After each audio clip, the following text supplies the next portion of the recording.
Hello everyone, আমি জয়িত্রী চক্রবর্তী সবাইকে স্বাগত জানাই আমার চ্যানেল এক্সপ্লোর দি এনজয়মেন্টে। আশা করছি সবাই খুবই ভালো আছেন। দেখতে দেখতে ফাইনালি রিটার্ন করার দিনটাও চলে এলো। আর সত্যি বলতে এতদিন এত এনজয় করেছি এখানে যে রিটার্ন তো করতে হবে, কিন্তু মনটা রিটার্ন করতে চাইছেই না। আর শুধু মন কেন বলবো, এই বাস্কও কিন্তু একদম চাইছিল না যাতে আমরা যাই। সকাল থেকে মন খারাপ করে বসেই ছিল, কোনো দৌড়াদৌড়ি লাফালাফি কিচ্ছু ছিল না ওর মধ্যে। ঠিক যেমন আমার অবস্থা ছিল যে আমি একদমই চাইছিলাম না রিটার্ন করতে, কিন্তু এত সুন্দর জায়গাটা ছেড়ে আর কি। কিন্তু রিটার্ন তো করতেই হবে। তো আমাদের ট্রেনটা ছিল বিকালে। বালকানিতে দাঁড়িয়ে শেষবারের মতো লাস্ট এত সুন্দর ভিউটাকে এনজয় করছিলাম। আর ওইদিকে ঘরের মধ্যে বাস্কো এক জায়গার মধ্যে সোফার উপর জাস্ট চুপচাপ শুয়ে ছিল ও সারাটা দিন ধরে। কোনো দৌড়াদৌড়ি হুটোপাটি একদমই কিছু করেনি। আর হয়তো বোঝাও যাচ্ছে মুখ দেখে যে একদম ও স্যাড হয়ে আসছিল। তো শেষ পর্যন্ত যেতে তো হবেই। তো আমরা বিকাল দিকে এখানে রওনা হয়ে গেছিলাম। এখানে দাদাদের বাড়ির গলির ঠিক অপোজিটেই এখানে একটা রাম মন্দির আছে। তো এখানে সকাল সন্ধ্যায় কিন্তু পুজো হয়। তো আমরা প্রণাম করে তারপর স্টেশনের জন্য যাচ্ছিলাম। আর এখানে শেষবারের মতো সব ভিডিওসগুলো আমি ক্যাপচার করছিলাম, এখানের এত সুন্দর রাস্তাগুলোর। আর ও যেহেতু আমাদের হাতে সময় ছিল, তাই দাদা আমাদের একটু ঘুরিয়ে নিয়ে যাচ্ছিল। এই রাস্তাতে রাতের বেলায় এসেছি, বাট রাতের বেলা একটা ভিউ থাকে আর দিনের একটা আলাদা সৌন্দর্য থাকে। তো সেই রাস্তা দিয়ে এখন দিনের বেলাটা আমি ক্যাপচার করছি, কারণ বাকি আগের সব ভিডিওগুলোতে আপনারা দেখেছেন যে সব বেশিরভাগ রাস্তার ভিডিওগুলোই কিন্তু রাত্রের। তো আমাদের দিনের বেলা কিছু যে কাজের জন্য সেখানে গেছিলাম সেই কাজের জন্য যেত, আর রাত্রেবেলা আমরা ঘুরতাম বেশিরভাগ সময়। তো দিনের বেলার এমন কোনো আমি ভিউজ ক্যাপচার করতে পারিনি। তো আজকে যেহেতু লাস্ট টাইম, আর এখন আমরা যাচ্ছিও দিনের বেলায় স্টেশন, সেই কারণে আমি এই সবগুলো আমি রেকর্ড করছিলাম। আর এখানে সত্যি মানে এত সুন্দর পাহাড়ের উপর মানুষের বাসা বা এত সুন্দর রাস্তাঘাট, মানে সত্যি এখান থেকে যেতে ইচ্ছে করে না।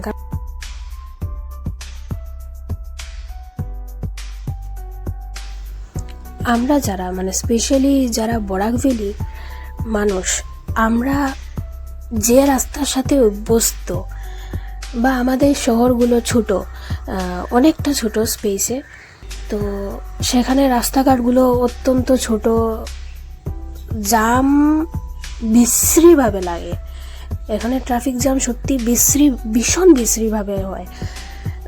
এর মধ্যে ছোট রাস্তা হওয়ার কারণে ছোট গাড়ি বড় গাড়ি, মানে তাছাড়া রাস্তার দুপাশে শুধু ধুলো বালি ভরা। রাস্তার চারপাশের আমি যদি গাছগুলোর কথা বলি, সেটা তো মানে গাছ তো এমনিতেও নেই, তারপরেও যেগুলো আছে এগুলো পাতা ধুলোতে মানে একদম সাদা, সবুজ আর কিছু নেই। তো সেই জায়গার থেকে এরকম একটা জায়গায় এত সুন্দর সুশৃঙ্খলভাবে মানে ট্রাফিক জ্যাম, বা এত সুন্দর করে সাউথের মানুষগুলো স্পেশালি এত মানে এরা গাছ হয়তো ভালোবাসে, সেই জন্য এরা গাছ কাটতে চায় না। তো এদের রাস্তার দুপাশে শুধু মানে গাছ আর গাছ।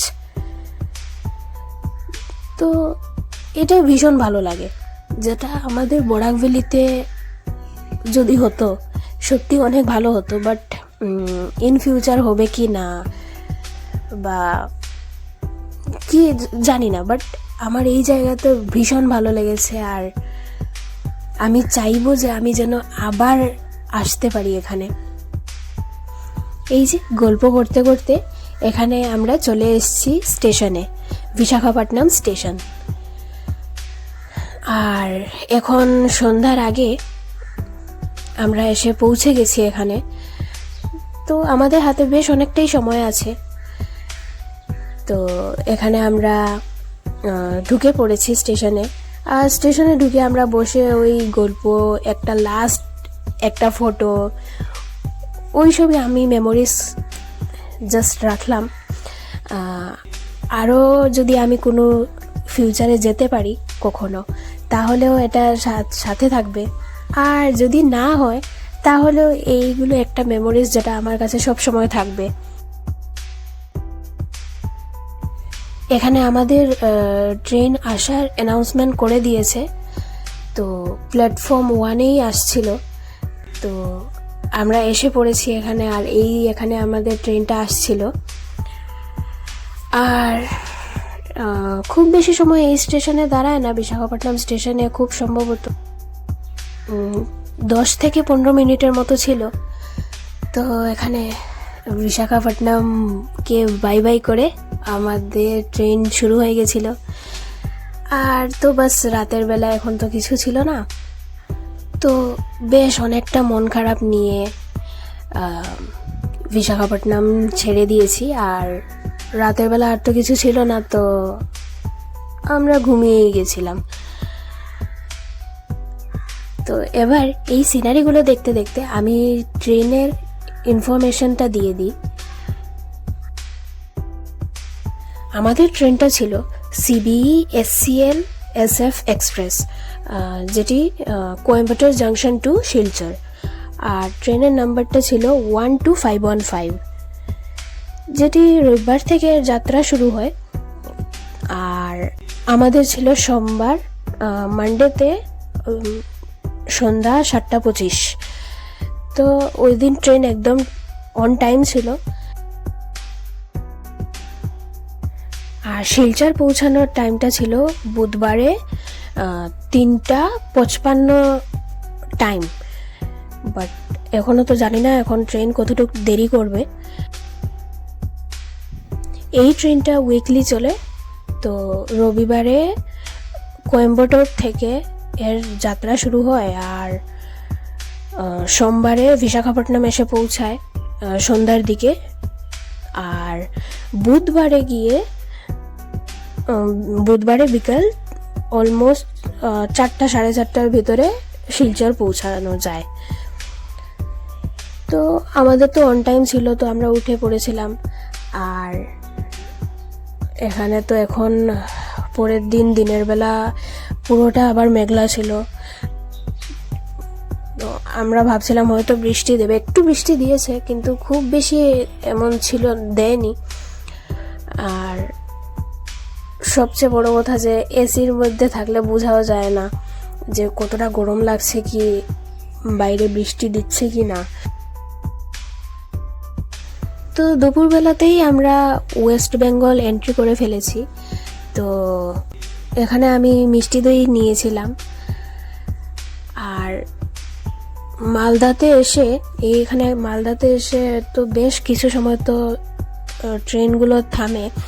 তো সেখান থেকে আমরা রাতের জন্য খাবার অর্ডার করেছিলাম। তো দুপুরবেলা আমরা পেন্ট্রি থেকে রেল পেন্ট্রি থেকে আমরা অর্ডার করেছিলাম খাওয়া। কিন্তু আমি মানে খাবার ফেলি না, কিন্তু আমি ফেলতে বাধ্য হয়েছি। মানে আমার একদম ভালো লাগেনি খাবারটা, ভীষণ বাজে ছিল খাবার। তো আমরা বিকাল দিকেই আমরা রাত্রের জন্য অর্ডার করে নিই মালদার থেকে। তো এখানে আস্তে আস্তে সন্ধ্যা নামছিল। তো দেখছিলাম এখানে একটু মানে ওয়েস্ট বেঙ্গলে আসার পর এখানে একটু সূর্য দেখা পাওয়া গেছে। তো আমরা দেখতে দেখতে এগুলো সব কিছুই এনজয় করতে করতে আমরা এদিকে সন্ধ্যার সময় আমরা ওয়েস্ট বেঙ্গলের মিষ্টি ট্রাই করেছি, আর সাথে অনেক কিছু ওয়েস্ট বেঙ্গলে তখন মালদার থেকেই আম এসব ছিল, তো আমরা এগুলো কিনেছিও। ওয়েস্ট বেঙ্গলে আসার পর থেকে মোটামুটি একটু পরে পরেই কিছু না কিছু খাবার নিয়ে উঠছিল বারবার। তো সেখানে এসে গিয়ে আমরা কিছু না কিছু মানে একটু পরপর যা কিছু আসছিল আমরা ট্রাই করছিলাম। এখানে দই, তারপরে ক্ষীর, তারপর আরও বেশ কিছু ছিল। তো কিছু খাচ্ছিলাম আর কিছু রাখছিলাম যে রাতে খাবো। আর যে খাবারটা আমরা যেটা মালদার থেকে অর্ডার করেছিলাম সেটা আমরা বিকালে খাইনি, সেটা আমরা রেখে দিয়েছি যে রাতে খাবো বলে। তো এদিকে সন্ধ্যার পরে আমি প্রথমে মিষ্টি খেয়েছি, তারপর ডিনার করে শুয়ে পড়েছিলাম। আর চলো, এই ভিডিওতে আমি বিশাখাপট্টনম টু ওয়েস্ট বেঙ্গল দেখিয়েছি, আর আমার একদম শিলচরে গিয়ে রিটার্ন করার ভিডিওটা আমি নেক্সট পার্টে আপলোড করছি। তাই আমার এই ভিডিওটা ভালো লাগলে অবশ্যই আমার চ্যানেলটিকে সাবস্ক্রাইব আর আমার ভিডিওটিতে লাইক করে দেবেন। Thank you. দেখা হচ্ছে নেক্সট পার্টে।